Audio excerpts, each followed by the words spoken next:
各位弟兄姐妹，大家晚安。非常高兴我们今天晚上能够再次聚集，一起来聆听神的话语。我们透过祷告，透过敬拜，透过诗歌，也透过神的话语来帮助我们每个晚上学习亲近神，也让我们更明白我们生命所需要的智慧与能力。邀请各位，我们一起用祷告的心来唱一首诗歌，祷告。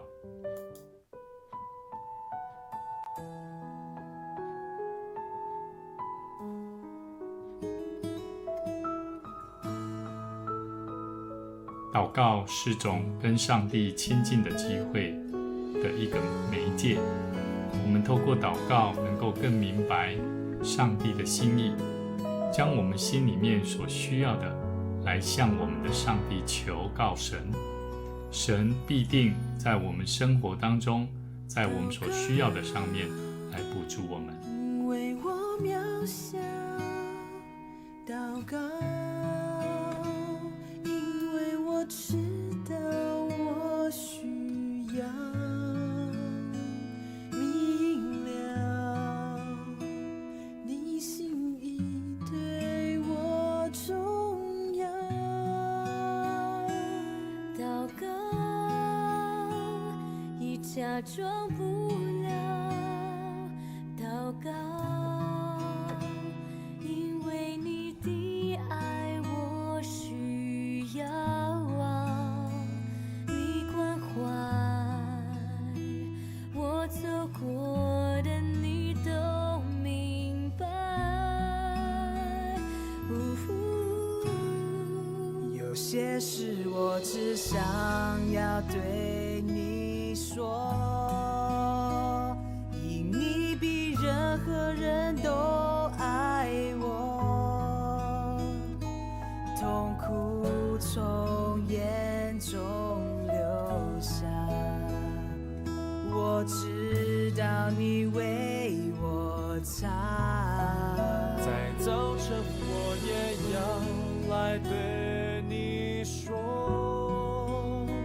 主耶稣，今天我为你活，所需要的力量你天天赐给我，你恩典够我用。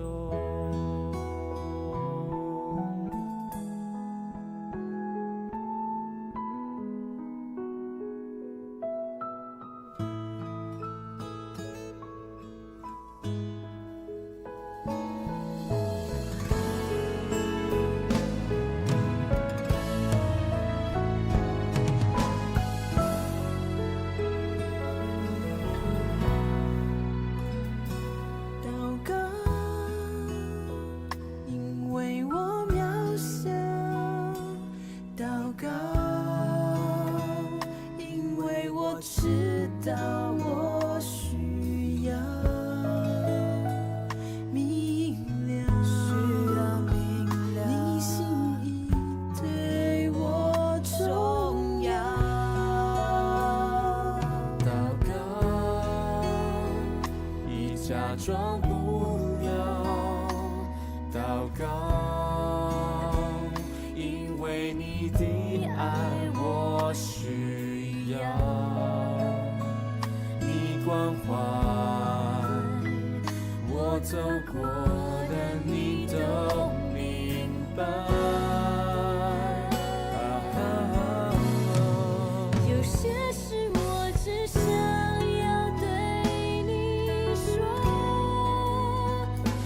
我们的神透过祷告，让我们更明白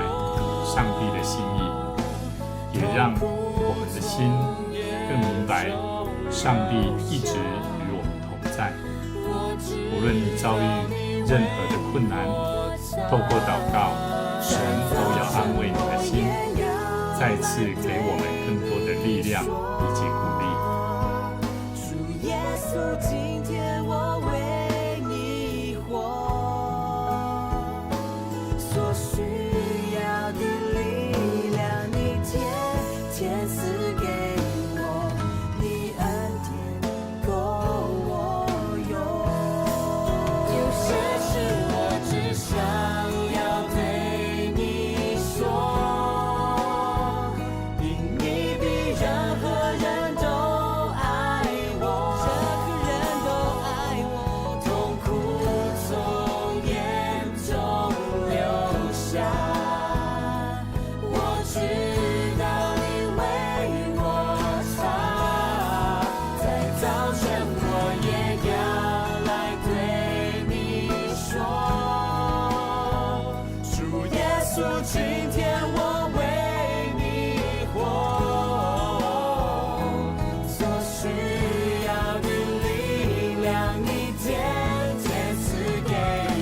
为主而活的生命，需要我们一直跟神说：主啊，赐给我力量，赐给我帮助，让我更明白神你奇妙的心意。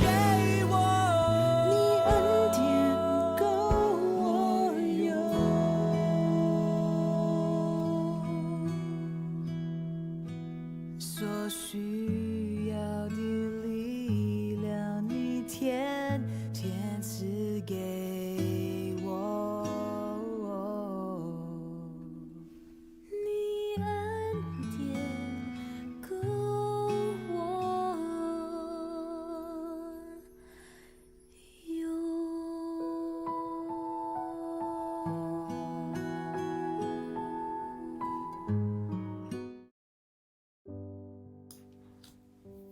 愿我们时常在神的话语里面，不断的用诗歌、用敬拜、祷告的心来亲近神。神必定要赐给我们足够的智慧跟圣灵感动的心。一起邀请各位，我们一起来看今天的圣经节，记载在马太福音第22章1到14节。耶稣又用比喻对他们说：天国好比一个王为他儿子摆设娶亲的宴席，就打发仆人去，请那些被招的人来赴席，他们却不肯来。王又打发别的仆人说：你们告诉那被招的人，我的宴席已经预备好了，牛和肥畜已经宰了，各样都齐备，请你们来赴席。那些人不理就走了，一个到自己田里去，一个做买卖去，其余的拿住仆人，凌辱他们，把他们杀了。王就大怒，发兵除灭那些凶手，烧毁他们的城。于是对仆人说：喜宴已经齐备，只是所招的人不配，所以你们要往岔路口上去，凡遇见的都招来赴席。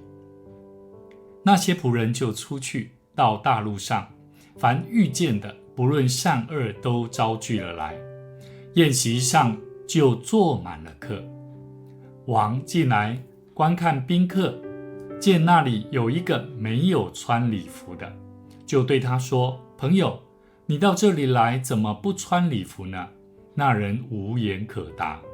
于是王对使唤的人说：捆起他的手脚来，把他丢在外边的黑暗里，在那里必要哀哭切齿了，因为被招的人多，选上的人少。各位弟兄姐妹，今天我们一起来看这段圣经节，记载在马太福音22章1节到第14节。我们在上个礼拜提到21章的末半段，从33节里面，当耶稣做一个比喻，当葡萄园的这个家主，他希望能够在他所请的这一些承租者，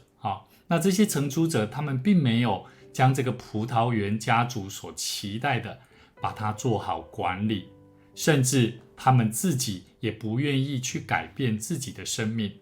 今天我们要一起来看这段圣经节，实际上你会发现有两个不同的角度。上个礼拜谈论到的是一个我们被上帝所拣选的，我们来做一个管理者，要如何在我们的工作上得到成果。那你可能就会问了，为什么我要做一个基督徒，做一个上帝的儿女，我要做那么多工作，难道我不能够像其他人一样好好去享受吗？其实在我们的生命当中，我们一辈子一生都好像都在为不一样的事情在忙碌，为家庭，为你的工作，为你的职场，甚至为你所遇到的团体跟人。我们大部分的时间，我们每一个人都期待能够过一个安逸、优异而且自由愉快的生活。但是你知道吗？很多时候我们在生命的功课上都是一个管理的功课，健康的管理不好，你就生病；工作的管理不好，那你就贫乏、穷困、潦倒。很多时候在教会，生命的建造也是一个管理的功课。所以认识上帝的人，认识耶稣基督的人，我们也都要一起来学习一个生命管理的功课。上个礼拜我们谈到这段圣经节，生命需要结果实，但是我觉得上帝真的是一个非常爱我们的上帝。耶稣他知道这一群不管是法利赛人、文士，或者是这些长老们，他们根本就不理解，无法理解上帝爱人的心意。所以在今天的经文里面，他特别又做了一个比喻，是有关如何享受上帝为我们所预备的喜宴。这份喜宴是份恩典，是份祝福，也是一个白白的而来的恩典。但是在最后，他也有提到我们的生命必须要有的预备工作是什么。我们从头一起来看。耶稣做这个比喻，一开始他提到这个王，他为他的儿子预备摆设宴席，而且在第1节到第6节里面，他特别从第2节你可以看到，他是先做一个邀请，没有讲什么内容，他只有邀请。可是有人要来吗？实际上没有人要来，没有人愿意。到第4节，这个主人又再次邀请，可是他有圣经节有提到相关的内容，它里面提到，你们告诉那招来的，我的宴席已经预备好了，牛肥畜已经宰了，各样齐备，请你们来赴席。哇，这让我想到上帝真的是很早就已经开始在做类似像恩惠相遇的我们做传福音的工作。他做很多的预备，期待有更多的人来领受他那白白而且是祝福人的生命祝福的内容，甚至不断的在教会，在我们人当中不断在提醒我们要如何来做预备。这个故事里面，王他打发仆人做了这些预备，可是有人来吗？还是一样，那些人不理就走了，一个又去田里去做他的事业，一个又去买卖。其实这两个另外一个其余的甚至还把这个仆人把他抓住，而且把他杀了。其实这里面他谈到几个很重要的内容，他说到一个往田里去，一个去做买卖。很多时候上帝期待我们要亲近他，礼拜天守主日，很多时候我们必须要付上时间的代价，来到神的面前来亲近他。可是很多时候我们愿意只顾自己的生活，自己的需要，自己不愿意放下的事情，而来取代掉我们可以亲近神的机会。这里谈到田里去，这里田里是一个属地的价值，属世上属地的价值。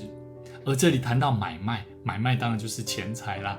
所以呢，人只要为了属地的价值，以及为了金钱而不理会跟神的关系。各位弟兄姐妹，你可能会说，牧师，可是我的工作只有礼拜六、礼拜天我怎么去亲近神呢？牧师要鼓励各位，我们其实可以用很多种方式。现在因为环境疫情的因素，我们现在有很多的教会的聚会内容方式都有改变，包含在礼拜当中我们可以做的奉献的行动，我们都可以透过线上不同的方式，或者是请教会的弟兄姐妹固定的时间，你如果把教会的事情，把上帝的国度摆放在第一位，你的行为、你的智慧、你的方式都会跟着改变。继续下去，我们继续看今天的圣经节。当耶稣为了这些被招的人，在第1节到第6节、第7节的时候，耶稣做这个比喻，这个王，这个国度的王，他打发这些人来去做这些邀请，没有人愿意配合。所以在第8节，他就对仆人说啦，喜宴已经齐备了，但是所招的人不配。我觉得这个不配有非常深刻的意思。很多时候我们在可以领受那份祝福，可是我们不配称为领受这份祝福的人。我回想起以前，当我们在跟自己的父母亲在那边争论说我要那个我要那个，可是旁边的人就说你这个孩子怎么这样，我也心里就跟着生气起来，觉得说你是一个外人，你凭什么来管我跟我家人的关系？可是当我回想起在小时候这个过程，我发现哇，我身为我自己父母亲的儿女，我真的配得做他的儿女吗？所以孝心，这个对待自己敬爱自己父母亲的心也就跟着出来了。各位弟兄姐妹，上帝透过耶稣来教导这一群跟随他旁边的这一些人，法利赛人、文士、祭司长，甚至每一个亲近他的人，要成为上帝所召的人，要配得蒙受这份祝福。第9节，这个王他就请这些仆人说，你们往岔路口上去，凡遇见的都招来赴席。那些仆人就出去，而到大路上凡遇见的不论善恶都招聚来。这个宴席也就坐满了人。可是王进来以后，看见宾客，看见了有一位没有穿礼服，你可能就会想，甚至到第12节，这个王还对他这个来参加宴席的人，你怎么到这里不穿礼服呢？我记得我过去在看这段圣经节，会觉得说这个王好像还蛮利益价值的还并不是真的有爱心既然邀请人了，还要人家穿什么礼服？甚至还把人家这个第13节说，还叫人把他的手脚捆起来丢在黑暗里面，让他自己在那边哭泣。各位弟兄姐妹，我们要晓得这段圣经节在第10节，主人他是要仆人去路上，是随机的，是随机招聚这些人。这些人他们会知道说，今天我出去要穿礼服，穿得很正式吗？当然没有。所以呢，当这些人被招聚到这个宴席的时候，为什么这个王他会希望这些参加的人要穿礼服？我想我们有一个非常深刻的含义存在。这个礼服代表着，当我们去赴上帝所为我们预备的宴席，是要有所预备的。当我们乐意来参加一个恩典受祝福的环境的聚会的时候，我们实际上我们也要预备好我们自己。我们有没有预备一颗良善的心？有没有预备一颗愿意接纳的心？这是一个很重要的外在的形象。当我们内在有所预备，你外在的形象人就看出来。所以这个礼服，我觉得他是一个真实领受恩典的人，他必须要穿上上帝为我们所预备的上好服装。我们可以回想到路加福音第15章里面谈论到浪子的比喻，当他的父亲看到自己的小儿子因为败坏家产，然后后来回来的时候，第一次见面的时候，他用最上好的衣服为他披上。各位弟兄姐妹，各位荧光幕前的每一位朋友家人们，在我们生命里面，当你开始愿意为你的生命负责，甚至愿意能够进入一个上好受蒙福的生命的时候，我们去到这个环境，去到教会的时候，我们要开始改变我们的内在，开始放下自己的身段，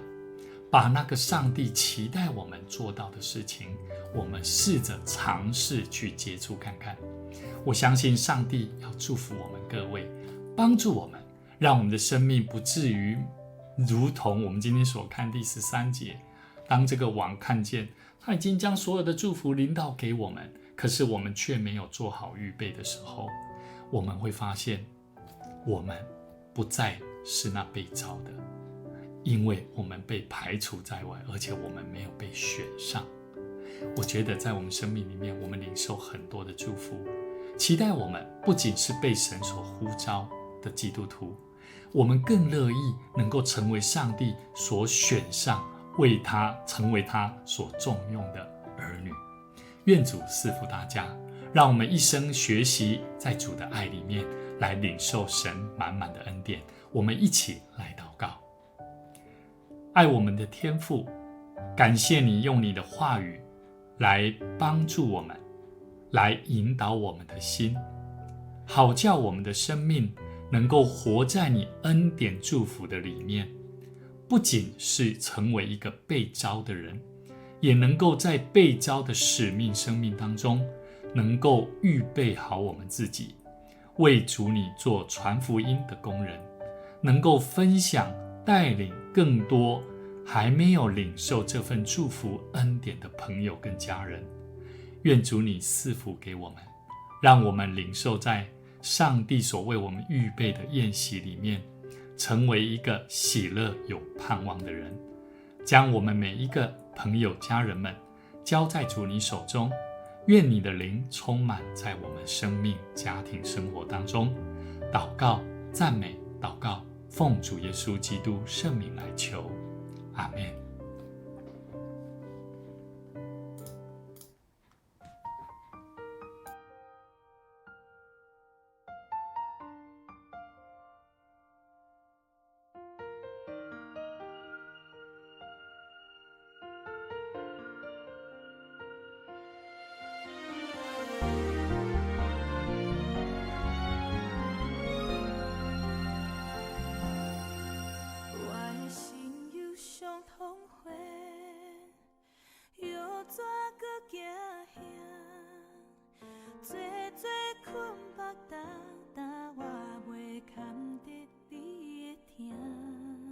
主你听我做宝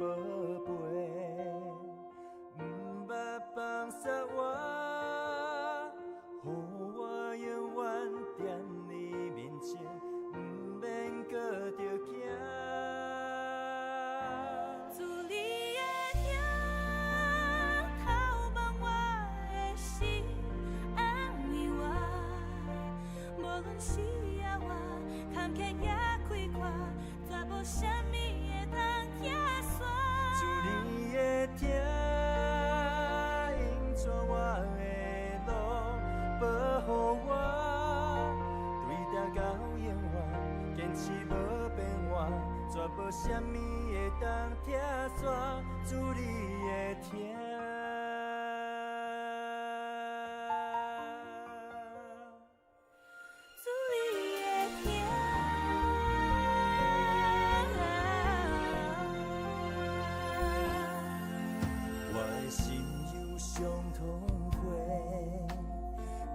怎搁行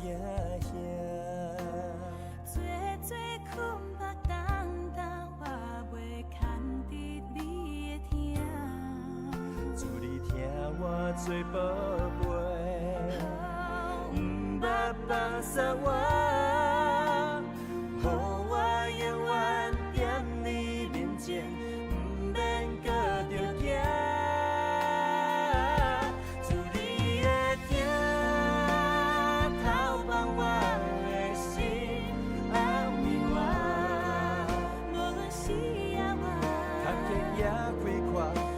啥物会当拆散？主你的疼，引带我的路，保护我，对答到永远，坚持无变化，绝无啥物会当拆散。主你的疼。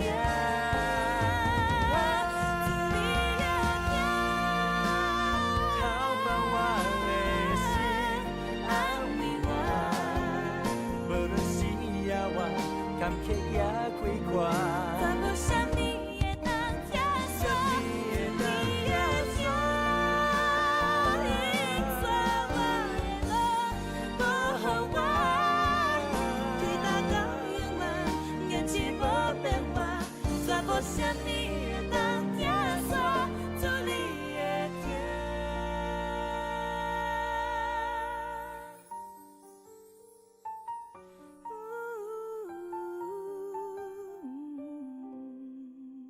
对答到永远，坚持无变化，绝无啥物会当拆散。主你